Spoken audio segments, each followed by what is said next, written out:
Hey review family, how you doing? Keep it tight. My name is Jay Morris, a review guy, and I'm back again to bring you another video. And in this one I'm going to be covering the new Sunn album entitled Life Metal. So Stephen O'Malley and Greg Anderson, aka the legendary drone metal duo Sunn, formed in 1998, currently signed to Southern Lord Records, pretty much remember them always being signed to them, and this is their 8th studio-length album. This follows up their 2015 release Kannon, which, in my opinion, is one of their least bold and least memorable and just most boring, uneventful albums that they've ever released. They tried to go in more of a darker territory. They had some drone, they had some ambient, they had more noise pieces, but it really lost a lot of the flavor of their previous albums, specifically their most critically acclaimed album, Monoliths and Dimensions. But when I saw that this album was going to be over 60 minutes long, I was hoping that maybe Sunn was going to be taking it back a bit, because while the track listing of Kannon was only 3 tracks and it was fairly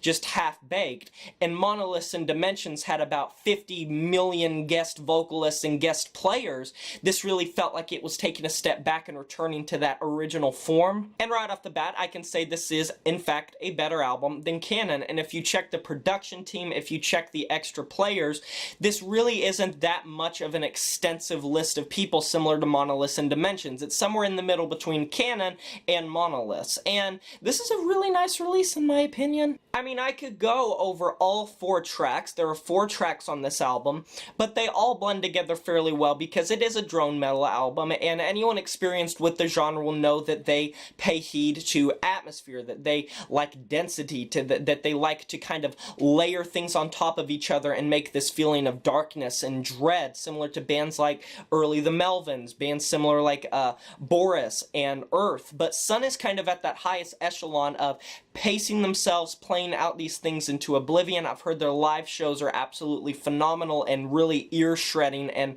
really are worth your time just due to how much it just reverberates, and I can feel that just listening to a Sunn album, so really thinking about what it would be like in a live setting is really admirable to know people go to that. I would like to know if any of you have went to a Sunn live show that watched this video. Let me know how it was. Now, this still features Greg Anderson and Stephen O'Malley going over their usual double guitar approach with bass drum, but it also has haldoraphone. These are all additional musicians, obviously. You have some electric cello. I hear some cymbals. I'm not sure if it's antique cymbals or if it's just a normal cymbal being played. There are some synthesizers. There's some pipe organs. There are some additional musicians, but in my personal opinion, as you're listening through this, the main things that take the reins have to be the guitars, as they usually do in a Sunn album, even on albums like Monoliths, where you had all these bells and whistles and so many musicians going into the project. The frigidness that these guitars are able to layer on and on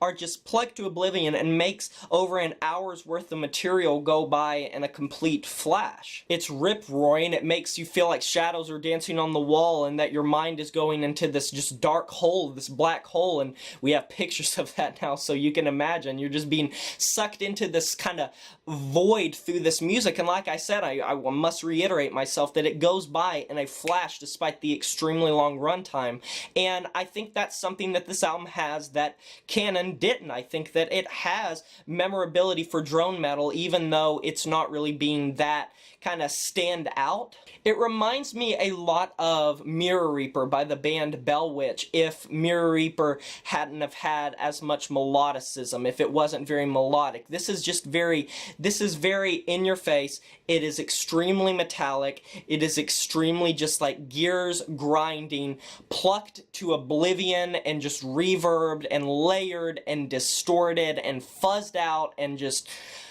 Whew. This album takes a lot out of you. I will be completely honest. It takes a lot out of you, and as does most Sunn albums, but to be honest, it's a good Sunn album. What can I say? I mean, it's hard to go over every single second of every track just because of how just one long piece it is. Yeah, there's 4 tracks, but do those 4 tracks come to fruition?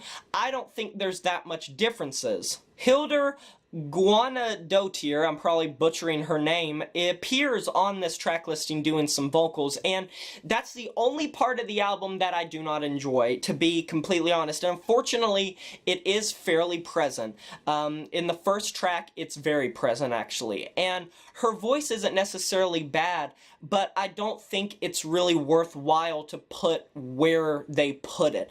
I think the tracks would have been fine. The track would have been fine if she would have been completely absent from it, because while they are ethereal, while they are creepy and adding this kind of ominous depth to the track that she appears on the first track, I'm not that big of a fan of her inclusion. I think that it takes away and it drowns it out. It feels like it's a bit abstract and not really meant to be there, and maybe that's avant-garde, maybe it's meant to be like that, but I just can't personally get behind it that much, and it definitely was a detractor for me. But overall, it's a good Sunn album. It's a very good drone metal album, and drone metal enthusiasts do not miss out on this. It's better than Kannon by a long shot in my personal opinion, and I can see myself returning to this a lot because it really does, it's a physical thing. You feel this album physically. It's not just an emotional response, which it does have. It's multiple layers of emotional and physical receptors going off all at once to the whim of this musical soundscape. That's the best way I can put it. I'm going to be giving this album a 7 out of 10.